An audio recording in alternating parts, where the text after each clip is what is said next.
저도 잘 모르겠습니다.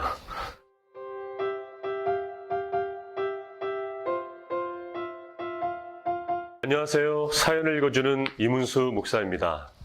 어느덧 오늘이 벌써 네 번째가 된 것 같습니다. 우리 지난번에 첫 번째는 우리가 술에 관하여, 그리고 두 번째는 우리가 용서에 관하여, 그리고 세 번째는 우리가 성경을 올바르게 바라보는 시각, 거기에 대해서 우리가 나누었던 것 같은데 여러분들 얼마나 많은 도움이 되었나요? 처음 우리가 사이다를 기획한 그 의도는 또 하나의 이 사이다가 지금 이 시대에 선교의 도구로 사용되고자 하는 그런 마음에서 기획했습니다. 여러분들 조금 어설프고 부족하지만 이 사이다를 또 많은 사람들에게 알려준다면 또 하나의 선교의 도구가 될 줄로 믿습니다. 우리 오늘은 정말로 재미있는 질문이 온 것 같습니다. 저도 개인적으로 예전에 많이 궁금해했고 또 지금도 어린이들이나 청소년들이나 뭐 어른들 너나 없이 가끔 질문을 또 하는 그런 것인데 이 질문입니다. 목사님, 세상에는 하나님을 믿지는 않지만 착한 사람이 참 많습니다. 그렇지만 하나님을 믿지 않고 예수님을 부인하는 사람은 구원을 못 받는 것 어느 정도 이해는 갑니다. 그렇지만 하나님을 또한 예수님을 몰랐던 시대에 살았던 착한 사람들이나 또한 의인들은 과연 어떻게 되나요? 복음이 또한 우리나라에 들어오기 전에 하나님을 몰라서 또한 구원받지 못했다면 정말 억울하지 않을까요? 가령 우리가 너무나도 존경하고 있는 이순신 장군이나 세종대왕 같은 그런 분은 과연 어떻게 되었을까요? 저도 잘 모르겠습니다. 과연 그런 분들이 어떻게 되었는지 잘 모르겠습니다. 그런데 제가 하나님 마음, 또 예수님의 마음이라면 안타깝다라는 생각이 들 것 같아요.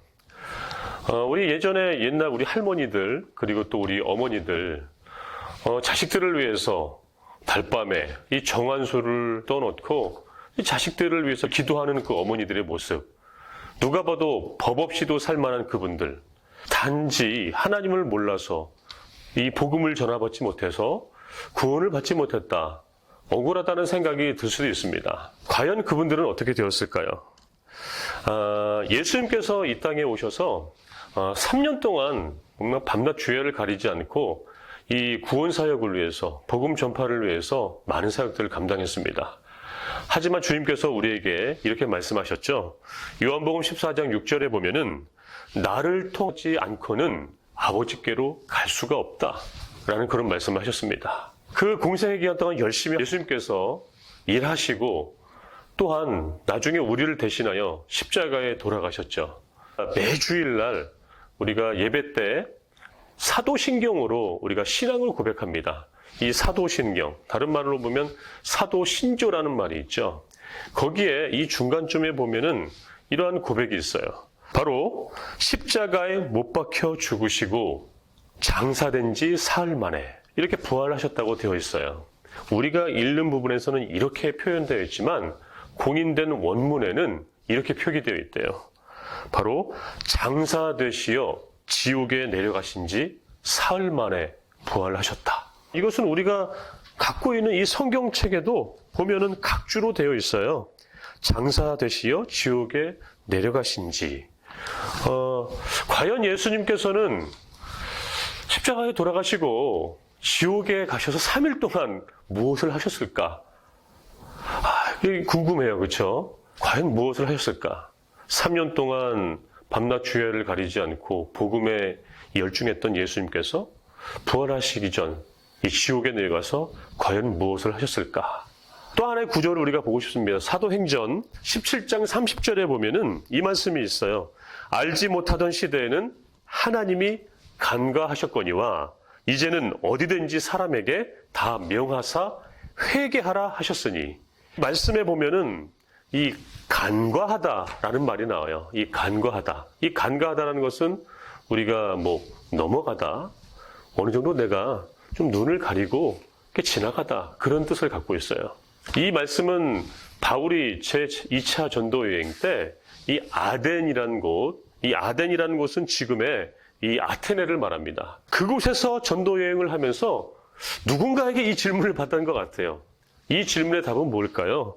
바로 하나님이 알지 못하던 그 시대의 사람들은 관가하였지만은 이제는 아니다라는 것이죠. 여러분, 우리의 몫은 바로 살아있는 사람들, 이 땅에 있는 사람들, 거기에 우리에게는 목적이 있어야 됩니다. 이미 죽은 이들, 이 죽은 영혼들은 하나님의 영역이에요.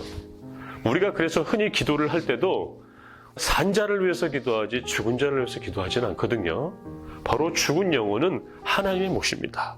하지만 그래도 우리는 그러한 분들은 어떻게 됐을까 염려도 되고 궁금합니다. 그냥 우리의 이 오늘 말씀 속에서 사도신조나 또한 사도행전의 이 말씀 속에서 우리의 바램과 또한 주님께서 어떻게 됐다라고 힌트 정도는 우리가 잠깐 볼 수 있지 않을까 저는 생각이 듭니다. 하나님 보시기에 지금 멸망시켜도 당연한 우리 인간의 존재이거든요. 하지만 주님께서는 그럼에도 불구하고 이 땅에 예수님을 통하여 구원시키고자 하나님의 일들을 하셨습니다. 이게 아주 중요한 것이 뭘까요? 우리가 더 중요한 것은 예전에 하나님을 알지 못했던 이들은 하나님께 맡기세요. 아마도 간과하다. 지옥에 내려가서 예수님께서 3일 동안 과연 무엇을 하셨을까라는 것에 대한 바램과 힌트만 우리가 얻고 지금 우리가 해야 할 것은 예수님께서 이 땅에 오시고 복음이 전파된 그곳에 더 이상 하나님을 모르고 예수님을 몰라서 억울하게 구원받지 못한 그런 사람들이 없게 우리는 살아가야 되는 것, 이것이 지금 우리의 삶의 목적일로 믿습니다. 여러분, 지금 우리 주위에도 얼마나 많습니까? 하나님이 계시는 것, 예수님이 계시는 것 다 알지만 부인하는 자들이 많아요. 내 가족일 수도 있고 친구일 수도 있고 사랑하는 사람일 수도 있습니다. 그런 사람들에게 더욱더 진정한 하나님의 이 사랑과 복음을 전함으로 말미암아 더 이상 억울하게 구원받지 못하는 이들 없게 만드는 것, 이것이 우리의 가장 주된 목표일 줄로 믿습니다. 네, 사연을 읽어주는 이문수 목사입니다. 어느 정도 우리가 이 궁금증에 대해서 해결받았나요? 해결이 아니더라도 조금이나마 우리가 이해가 됐다면은 여기에 대해서 우리가 좀 더 하나님의 마음을 알아갔으면 하는 생각입니다. 하나님의 마음은 그만큼 푸근하고 너무나 사랑스럽습니다. 여러분, 한 영혼을 위해서 지금도 기도하고 계시고 우리를 통하여 하나님의 소원이 이루어지기를 고대하고 있습니다. 하나님의 소원을 풀어드리는 저와 여러분 다 되기를 주님의 이름으로 축복합니다.